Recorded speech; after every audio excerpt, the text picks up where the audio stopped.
We are Chris Lee and Blake Lovell of Southeastern 14 here to preview the other 6 games in the Big 12 SEC Challenge. We got to 4 of those yesterday. You can find those on our YouTube channel.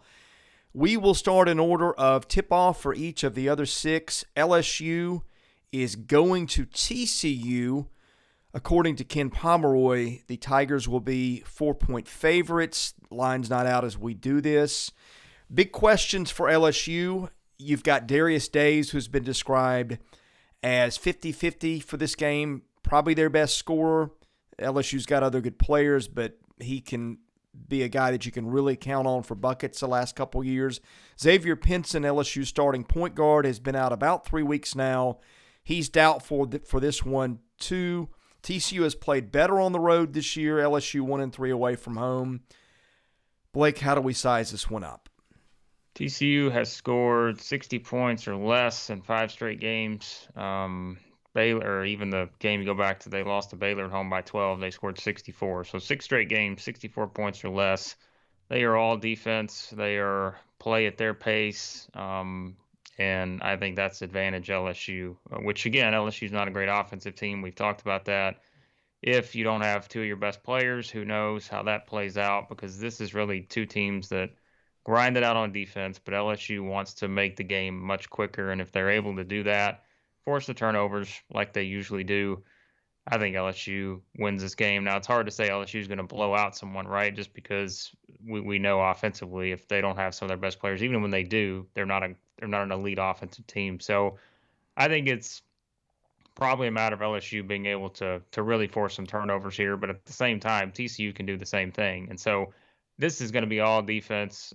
Whoever can probably, force the most mistakes is going to have a chance to win, because they're both going to need it to fuel their offense, because neither one of them are very good on offense. So that is something that I probably look at in this one. But because, even with LSU on the road, I still think LSU has the advantage here, just because, again, we've seen them play on defense, and TCU also a really good defensive team, but they're not to the level of LSU. And I think LSU maybe, forces a couple different mistakes down the stretch and finds a way to pull out a gritty win in this one. Okay, you talked about tempo and turnovers, and here is where this collides.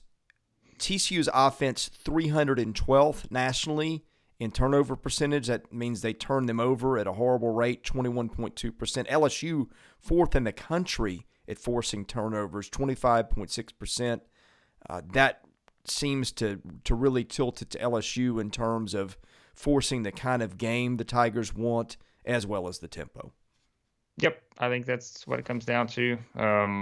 That's just, if LSU plays defense like it's always played defense, for the most part, I think it wins this game, and that's just because TCU, I think, offensively just isn't great. But like we said, LSU isn't great either, and it's all about personnel. So it's probably hard for us to know exactly how to look at this game, not knowing who's going to be on the floor for LSU. So the next one, Missouri goes to Iowa State. The Cyclones are 13-point favorites.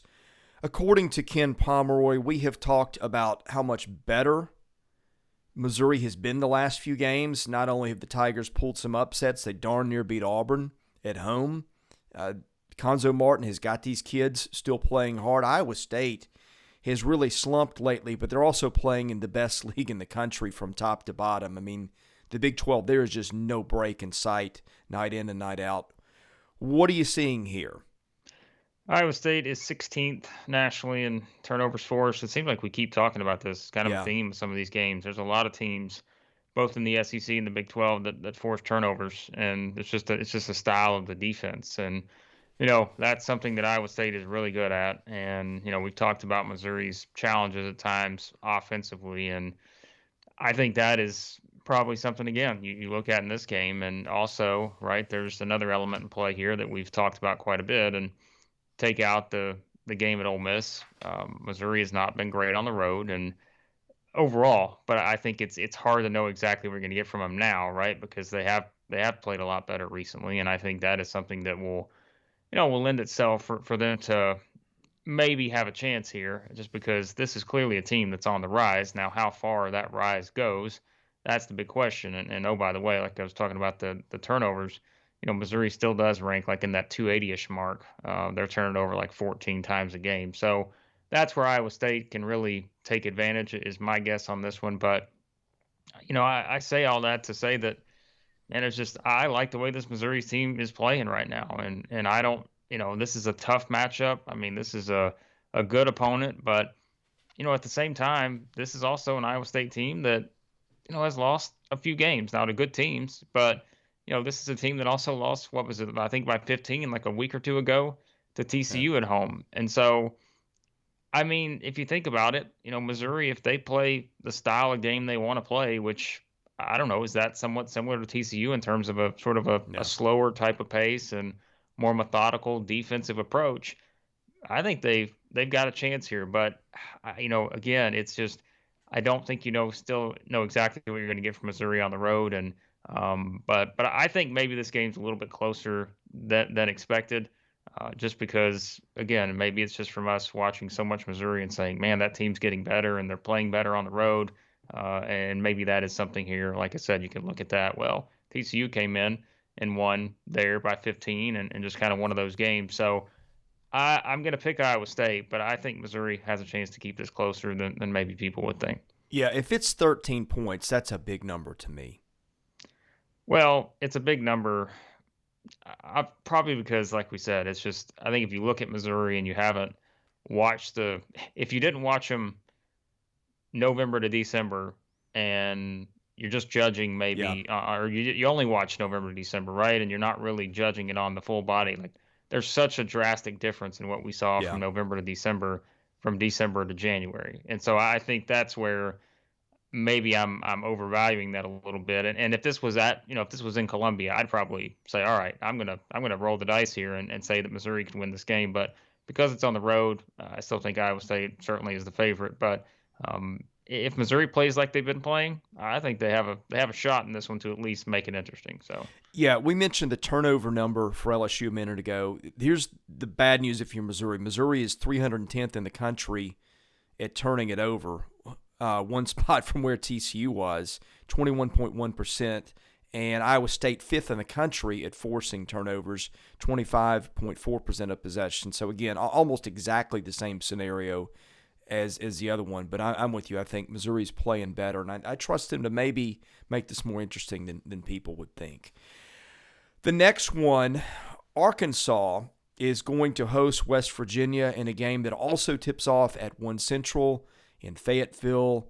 West Virginia 53 in KenPom, Arkansas 36. West Virginia has lost 4 in a row. Arkansas has won 5 in a row and is a 6-point favorite according to KenPom. Kind of hard to go against the Razorbacks with all that in the rearview mirror at this point. yeah, I mean, there's few teams that probably feel as confident as Arkansas right now, just having won those 5 in a row. And like we said, it was gonna, some of these were gonna be a grind. It's just a matter of how do you find a way to win, and they found a way after starting 0-3 in the SEC, losing 5 of 6 in that month stretch there. But yeah, I mean, it is hard to go against Arkansas here. I think that they are, as we said, they're figuring some things out. We talked about them sort of, the rotation, maybe 6 man, 7 at most at this point. Like they figured out who needs to be on the floor in what area, I think, and that's really starting to show with how they're playing. And I just, this is one of those teams that just has all the confidence in the world right now. And like you said, it's a contrast in what you see with West Virginia, who's, I mean, certainly they've lost 4 in a row, but let's be honest too. Who have they lost to? They've lost to Kansas, Baylor, Texas Yeah. Tech, and Oklahoma. Those are 4 good losses if you're looking at just from a resume standpoint. But still, I think this is probably a challenge for West Virginia to walk into this, to this arena and just I feel like you're going up against a team that again has just kind of gotten that we're going to find a way to win mentality now over the past couple weeks, and so I think that's where you know what you're going to get from West Virginia. You're going to get a Bob Huggins defensive team, like we keep saying. I mean, there's a big theme here, and um, I'm gonna one of our videos we do probably maybe next week. I'm gonna point out I got sent some really good data on sort of the SEC's defenses this year compared to the offenses. But you look at it too with some of these Big 12 teams, and it's just like West Virginia's going to force turnovers. That's just what you get with a Mm-hmm. Bob Huggins team, and I think that's where for Arkansas. they have the ability, I think, because, we talk about this guard group and such, and I think that they are one that can kind of handle that, especially in Fayetteville. So, yeah, I'm going to go with Arkansas here. I think that they are, in a pretty good spot, and it's just for me, West Virginia has played a lot of tough teams, and I think that's where, I mean, I know Arkansas fans probably won't love this, but it's like we still, Arkansas still hasn't played a grueling schedule yet, right? Like, and that's what we keep talking about is that's coming, maybe starting right here for the most part. And now is where things really start to get difficult for Arkansas. So West Virginia, though, they've got pretty much every game. Really, I mean, think about it. Like almost every game they played in Big 12 play has just been against a team that's going to have a chance to make the NCAA tournament, maybe. So, but still, I like Arkansas here. They just got to take care of the ball, and I think that at the end of the day, this is again, one of those teams that you're starting to see everyone figure it out. Everyone that's on the floor is starting to figure it out and understand their role a bit better, and that chemistry is coming together. And I think that's the difference here in this one, because there is some similarity between these two, but I just think Arkansas is the one that has a lot more confidence right now. Yeah, definitely a different team since the 3 losses to start SEC play. And again, schedule factors in, but you can watch them and see the box scores and see that they've made some changes and figured some things out. Okay, this one to me really interesting. Oklahoma State is 10-9. It is heading to Gainesville, where the Gators, according to Ken Pomeroy, are 4-point favorites. That does not factor in the Gators, I think, still not having Colin Castleton. I've not seen a news update in about 6 days. He messed his shoulder up pretty badly, tried to play through it. That didn't work. He has missed the last 4 games. The Gators are 4-4 without him and just collapsed in the second half in Knoxville. Oklahoma State 10-9, SEC tie here. Mike Boynton, who we saw play at South Carolina, is the coach of the Cowboys. I don't really trust Florida without Castleton, but it is at home, and Oklahoma State has not. I mean, they're 49 in Ken Pom, which tells you better team than the 10-9 would suggest. But what are your thoughts on this one? I just think there's mixed signals all over the place. Yeah, I mean, it's like, what do you make of a team that's 10-9, but yet is won at Baylor, beating Texas by double figures at home? I mean, it's like, what do you make of a team like that? And I think that's the challenge with Oklahoma State is, you do have, it's sort of like the Alabama effect, right? Where it's like, you've seen them win at Baylor, so you can't remove that from your mind. You obviously are like, okay, well, they can do this when they play well. And really, like we say, I mean, they're another one who's played good competition. I mean, in the Big 12, and it's a challenge. And even the games they lost outside the Big 12 were to pretty good teams overall. So it, like you said, I mean, it's hard to say what do we say about this game not knowing if Castleton's going to play. And I think it's like, if he does play, obviously that's a huge boost for Florida. I don't think the expectation is that he's going to play, but again, I have no inside information, but it's just we're looking at a trend here, right? Of just kind of when he got injured, I think the thought was this could keep him out a little bit, and I don't, we don't know when exactly that is, but I mean, it's hard to trust Florida. That's what it comes down to. Is again, it's like I'm looking at the Oklahoma State team, and like we keep saying, there's a theme here. It's a team that's better on defense than it is on offense statistically. And, it's going to sort of play the way it wants to play, and it's going to try to force turnovers. And it really is. It's crazy to think about, isn't it? Like, that's such a common theme with a lot of these matchups is teams that are having success, especially on the defensive side, are doing it just by being able to force turnovers and sort of play a style that, lends itself to that. And so, this is probably one of the tougher ones for me to predict in this whole Big 12 SEC challenge, to be honest with you, because I think I don't know what I'm going to see from Florida, but also it's like Oklahoma State, they're still a 10-9 team, even though they've won some of these games, but they've still lost as many games, right? Like almost like they're 10-9. So, this is a tough one, man. Let me throw a few things in here, and I'm going to see if this flips your switch either way. Okay. Oklahoma State is 11th in the country at adjusted defensive efficiency. You look through it, turnovers is where they get a lot of that done. They're 12th in the country at forcing them. Florida, not really great in terms of protecting the ball. They're 216th, 19.4%. Florida doesn't shoot it really well, 185 in effective field goal percentage. And look, Castleton was the guy who's their best shooter from the field in terms of EFG because he just gets so many easy looks at the rim, being 7 feet tall.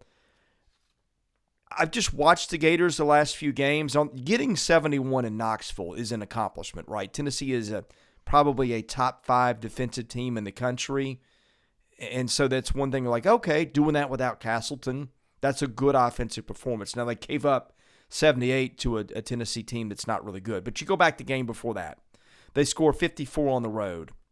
And the game before that, they beat Vanderbilt by 19 points, but they only scored 61. And didn't really look good offensively, missed open looks and stuff like that. Those were all games without Castleton. The one before, they get 72 points, they get 80 against Mississippi State. So all over the board, but recently, just when I watched them, they've not looked really good on offense. And that, to me, is where I might lean a little bit towards Oklahoma State, although, again, it's not clear because some days they've had more offense than you would think they would have against who they've played. Well, here's another thing is without Colin Castleton on the floor, they're going to have less second chance opportunities, I would think, overall. If you look back at some of these recent games, I think it's like they've had 8 offensive rebounds, 6 offensive rebounds, 7.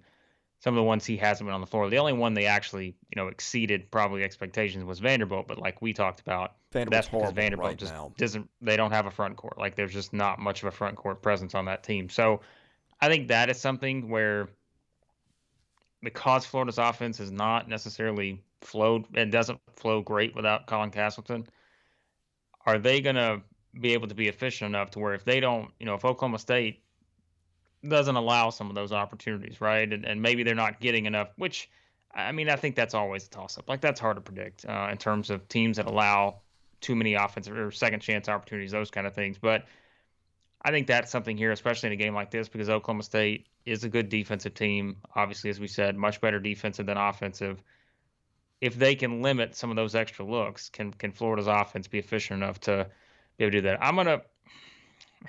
This isn't going to make Florida fans happy. I'm going to pick Oklahoma State here. Yeah. I think that it's just one of those games that without Colin Castleton, I wonder about. And because I think it's one that, again, if Oklahoma State doesn't beat Baylor, I have a different opinion. But I'm like, looking at that game and looking back at sort of how they played, I mean, Bryce Thompson had a big game and such there. And I mean, he was outstanding and allowed them a chance to win. But I think this is one where, I don't know. I don't like where Florida's at right now, and I don't know if that's Florida's own doing. I just think without Castleton, it's hard to have a lot of confidence in this team. So yeah, I'm right there with you on that one. Next one, 3 Central Kansas State heads to Oxford to face Ole Miss. K-State last 4 games beat Texas Tech at home, beat Texas on the road, lost a 4-point game to Kansas in their home place, and got blown out at Baylor most recently. Your dog is very fired up about this one. Probably a little more than we are. Ole Miss is reeling. He's probably more excited about this one than most people will be. But yeah, Ole Miss has lost 5 of 6, the lone win being a pretty lopsided 16-point win over Florida on Monday. Ole Miss also, this is going to be 3 games in 5 days for the Rebels, or 6 days. Does that factor in anywhere? Probably not. I mean, they're college kids, but yeah, I mean, this is one that I think it's like, man, this is one of those games that I don't think there's going to be a lot of attention on. But and I don't really. Again, when you have 2 teams like this, that, like we keep saying, it's just sort of, you look at the body of work, and it's just hard to know what you're going to get, right? I mean, that's kind of what it comes down to, like you just pointed out with sort of some of the recent results with these teams. And, it's like, look at Kansas State. I mean, Kansas State is interesting because it's like you take away the loss at Baylor, which anyone is prone to get blown out at Baylor, right? If you take that away, like, this team has just played, my goodness, so many close games. And, they've won some of those, the ones against Texas Tech and Texas, but they've lost some of them as well. And so that's where it's like your best bet here is going to be, this thing's probably going to be a 2 or 3 point game with these two teams, I would think. I think this is probably, one of those games that just the entire way is just two teams, just grinding it out for a basket. And I think that's kind of what this looks like, at least on paper, with these two.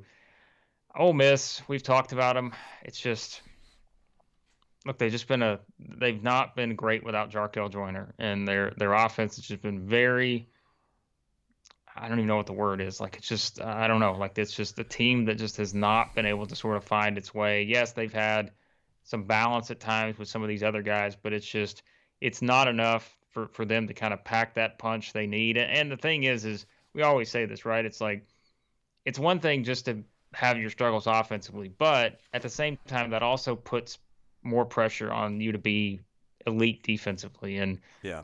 this team is solid defensively, but they're not, it's not like they're a team that's just going to just go out and just shut everyone down. So, I mean, flip a coin here, right? Like, I don't want to just like, there's a part of me that's like, maybe Kansas State's the better choice here. Ole Miss, right? You know what I mean? Like, it's just Ole Miss right now is just a team that's, I know they beat Florida, but like we said, I mean, I think that's maybe more of an indictment on Florida and kind of where they're at. But they also beat Mississippi State too, right? Like, a couple weeks ago in Oxford. So, man, this is another one where Well, it's like, okay, Kansas State is favored by 2 by Ken Pom. To me, when it pops for Ole Miss, Matt Morrell is the guy who steps up and has a big game. He had the 30-point game a couple weeks ago where he missed one shot, period, from the field or the line, which is, you don't really expect someone to do that again. Although he's a talented player and a really good athlete. I don't know. When I've watched Ole Miss,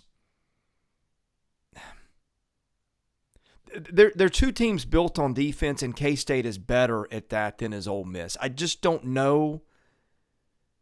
And again, they've done some things without Joyner at times, but just watching them lately, and I feel like I've seen their better games, right? Yeah. I just don't know if I trust them right now. I don't think that the fan base is really energized. I don't think they're going to come into a building of 9,000 to 10,000 screaming fans. I was hearing they're expecting maybe half that, more like it. So to me, I'm leaning Kansas State in this one. I'm going to pick Ole Miss you're not, to be okay. different. Okay. I'm going to pick Ole Miss to be different here because I think the two games that have the most possible variation are the two we just talked about, and that's Ole Miss, Kansas State, Florida, Oklahoma State. I think those are the two, and so I'm going to pick Ole Miss in this one, but I wouldn't be surprised if we're saying, all right, Florida and Kansas State win rather than a Ole Miss, Oklahoma State win like I'm predicting. So this is another one. Like, this is, I'd be shocked if this is more than like a 5-point game either way. Like the entire way, perhaps. Like, It's just, it feels like one of those games where that's how it's going to play out. So I'll pick Ole Miss here, but I have no confidence either way. So. Well, let me just make a public service announcement on behalf of us. When you're debating between what Blake thinks and what I think, go with what he thinks. We both watch a lot of SEC ball.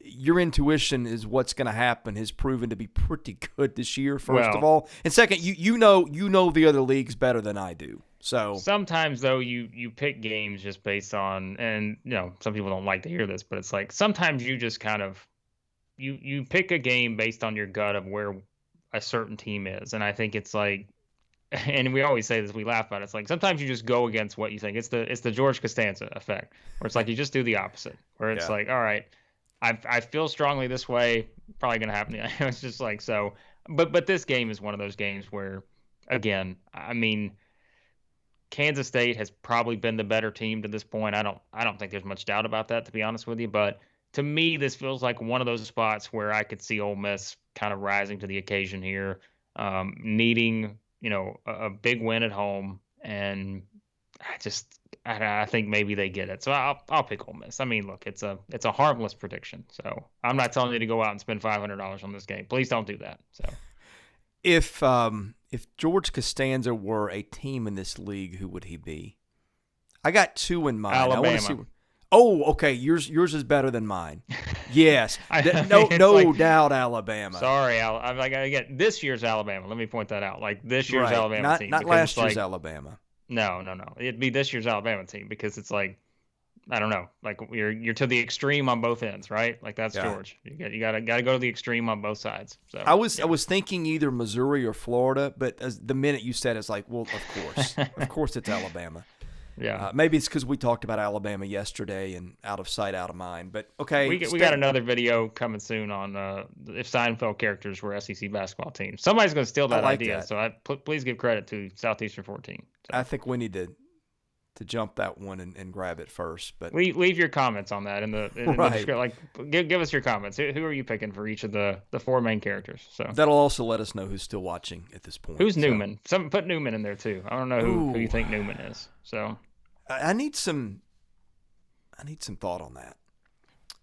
That could be really good. Could be. Somebody's going to do it. Yeah, Steal it. Perhaps us. Mississippi State goes to Texas Tech. I believe Tech's an 8-point favorite in Ken Palm.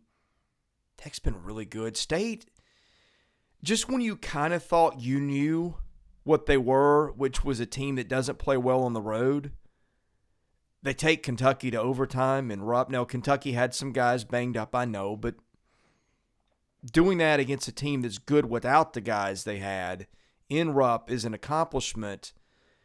I don't think State's going to go to Lubbock and win this one, but maybe it can cover the 8 based on what we saw last time out. I don't know if that's a one-game off thing. I think State's a good team. You know, my issues with them all year. To me, they have underachieved their talent for 2 years running. And I guess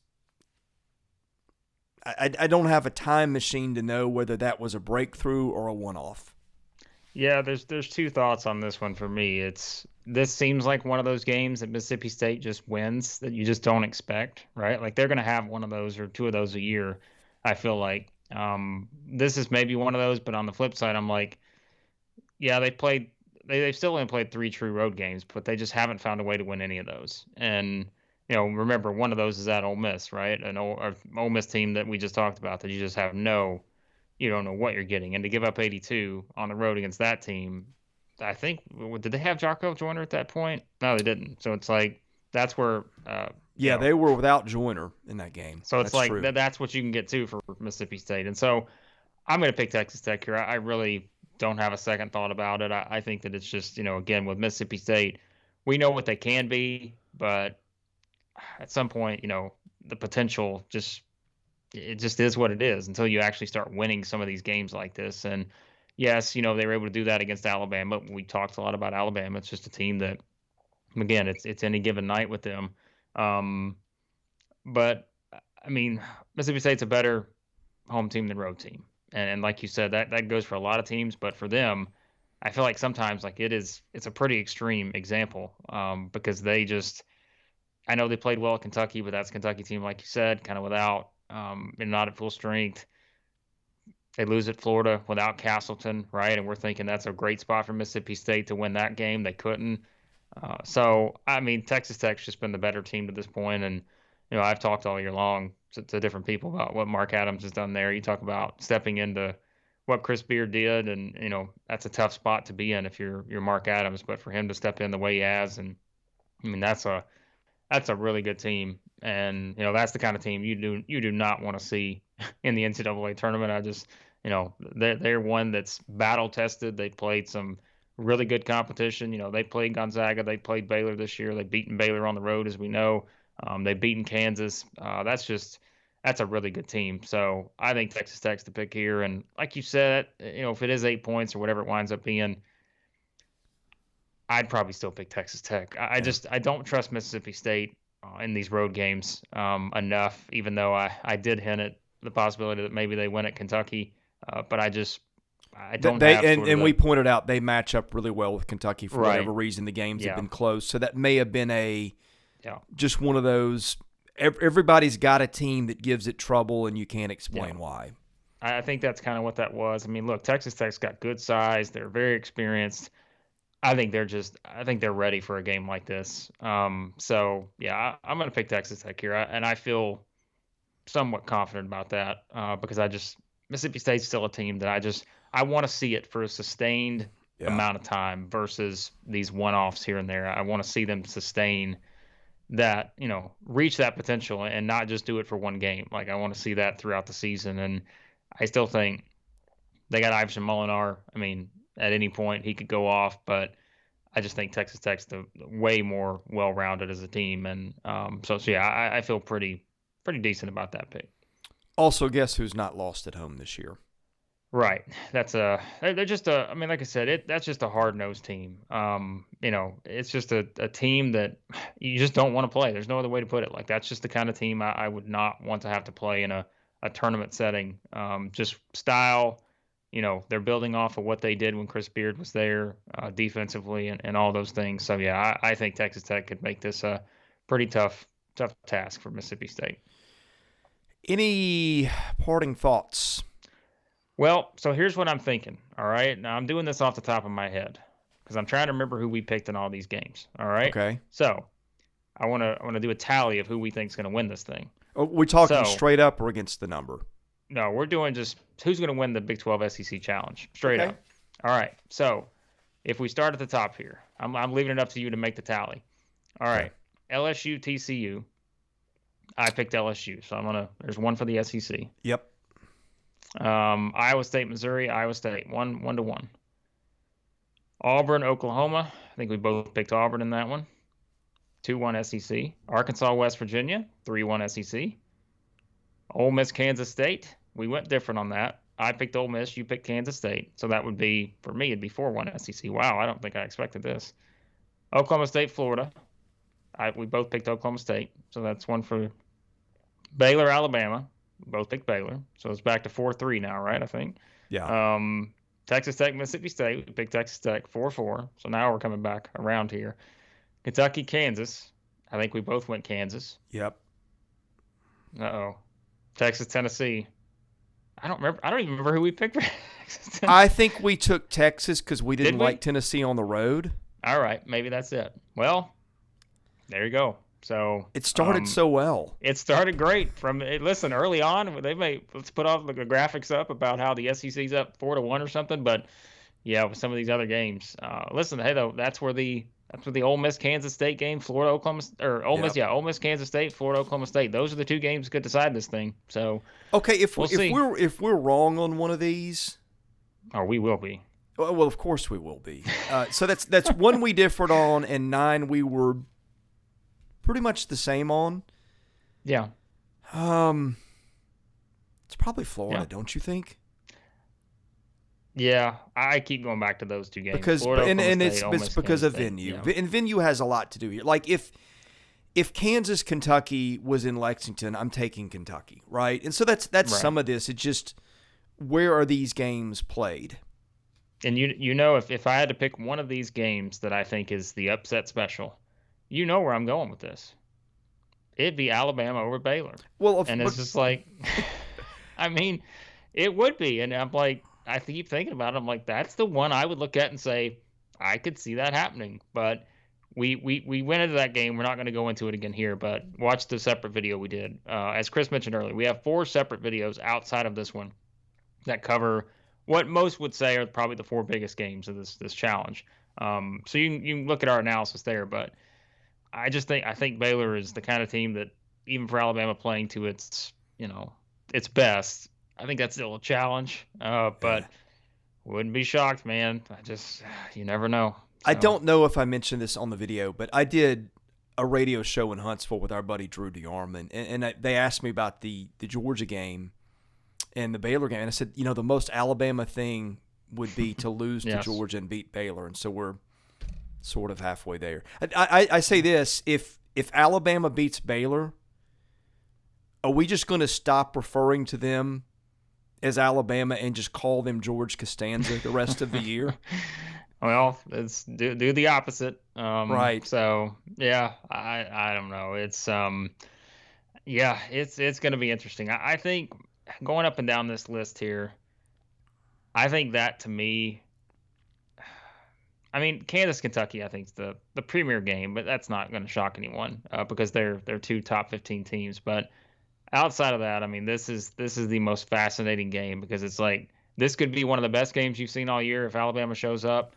But if they don't and they don't play defense, which I said in the other video, they could get beat by 15 plus, and that's not a joke. Like Baylor's the kind of team that will just methodically break you apart, and I just yeah. So Do you that's learn to play defense the last week of January? Does it just come to you well, sometimes? That's my I concern.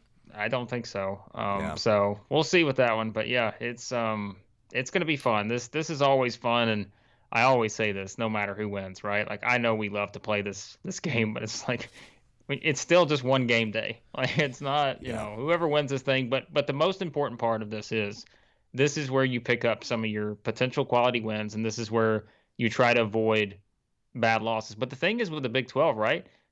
You don't really have a lot of bad loss opportunities against these teams because there are so many of these teams that are just really good. And so, this is a big opportunity for some of these teams. Now, here's something I will say quickly.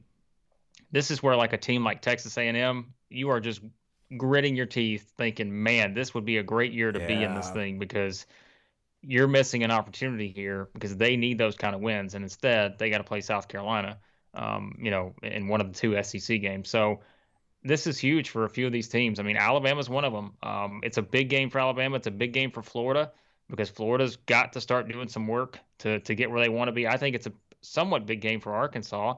They need to keep kind of adding to those wins. Everyone else, I suppose, is obviously for Mississippi State, right? If they won this game at Texas Tech, that would be exactly what they needed. I think yesterday, Lenardi in his bracketology, it was updated, I think, on the 25th, maybe the last team in was an SEC team, the last team out was an SEC team, and of course, the number one overall seed's Auburn, right? Like, so he's got his little things at the top. Who's the number one seed? Auburn. First year, I think it's first team out. No, wait on a second. The last team in was an SEC team. The first Arkansas? two teams out. Yeah, I think it was Arkansas. No. Maybe it was Arkansas. First I two haven't teams I haven't out were even SEC seen it, but teams. that would be my Here, let guess. me Yeah. pull this up real quick because this is interesting. I think to think about going into this weekend. Um, and he may have updated it since then, so it may not matter. Yeah, so he's updated it since then. But first team out would be Florida as of right Mhm. now. Second team out would be Mississippi State. Mhm. Arkansas, meanwhile, has moved into the last four byes, so that changes from what it was earlier in the week. So they've kind of, you're not comfortable by any means, but right now the first two teams out are Florida and Mississippi State. What a weekend it would be for Florida and Mississippi State if they could pick up wins. And oh, by the way, what I just said, Texas A&M next four out, first I team was out of gonna that next four guess. out. So it's like again, if you're looking at Texas A&M, you're like, man, we wish we were in this thing because that's a big win opportunity. But instead, they got to try to avoid a bad loss to South Carolina. So When does this start to matter to you with bracketology? Because I've got my answer in mind. Now, look, it matters in the sense that you can kill yourself, to this point almost. But when do you really start to think that it matters and we're getting close to knowing who's going to be there? I think it's like it to me. It all depends on schedule, right? I Yeah. think it's that to me is such a huge part of it, and I don't think that gets enough thought because it's like, Yeah. I mean, if you're in Arkansas, like You haven't you got bagged big so wins. And well, same with and you've got A&M. Yeah. but it's like you've got so many opportunities if you're Arkansas. If you're A&M, if you look at A&M schedule, they've got opportunities too, but they've also got a lot of potential landmines, right? Of South Yeah. Carolina, Missouri, Vandy, Georgia, Ole Miss. Arkansas no longer has like but one of those. Like they don't have sort of those losses that are going to hurt you so much to where it's sort of like a 2-for-1, right? If you lose to a Georgia, well, you got to make that up somewhere with probably two wins against better competition. And so it's like one of those things. I don't know. Like to me, it's like mid-February is when you get into that point where you've still probably got 5 or 6 regular season games plus one or two tournament games or more. And so it's like I think you can make up enough ground in a span of 7 or 8 games that you put Yeah. yourself on the right side of that discussion. So yeah, I just but this is a big one, like we said, because this is another big win opportunity, and I think specifically for those teams we mentioned, it could be a huge weekend for a Mississippi State or a Florida, or even an Alabama, like we talked about. So I like your answer because really, and I've followed this for a long time and tried to guess at what the committee's going to do.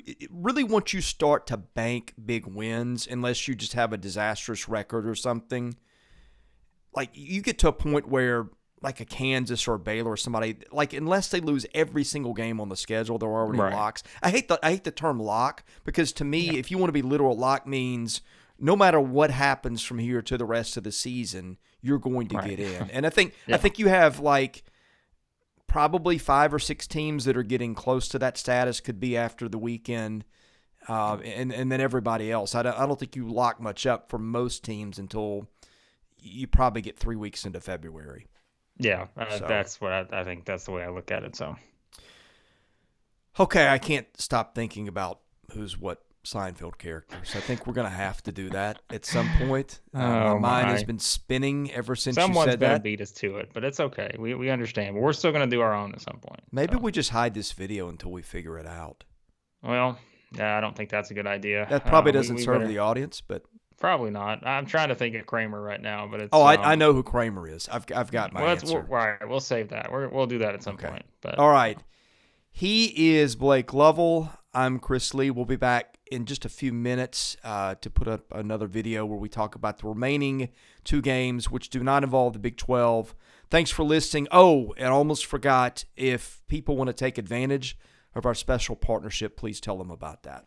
Yep. In the description below, we'll have the link to our Action 24/7. Promo there. Just use the code South14. Click on that link. They'll match your first deposit up to $800, I believe it is. So if you want to bet on these SEC Big 12 Challenge, Big 12 SEC Challenge, whichever way it goes, you can do that just by clicking on the link and using the code South14. Okay, he's Blake Lovell. I'm Chris Lee. Thanks for watching, and be sure to hit subscribe. That helps us a lot. We'll see you again soon with lots of videos coming up on SEC hoops, and starting next week or the week after, lots on baseball too. So again, thanks for watching. Hit subscribe. We will see you soon.